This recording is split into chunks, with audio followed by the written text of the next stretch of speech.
Hey guys, a day in my life as a content creator, as a probinsyana girl. Let's go!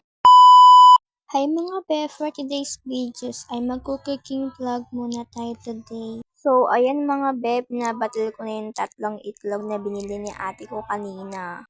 Haze naman, dumaan pa yung 20-20 ko na kaya mag-voice over dito. Inaalis ko muna yung 20-20 mga be para makatuloy naman ako sa pag-voice over ko. Para mga be, nilagyan ko na ng seasoning yarn. Tapos imekos-mekos na yarn. Sinisindihan ko na yung chilin. Sinisindihan, ino-open pala. Oh, ayan mga be, sinismismisan na naman ako ng ate kong Marites, Chares. Nilagyan ko lang ng mantika yung kawali yarn. Pinainit ko muna yung mantika bago natin ilagay yung itlog. So, ayan guys, mainit na nga yung mantika sa kawali kaya ilalagay natin yung itlog. So, ayan, panoorin nyo muna.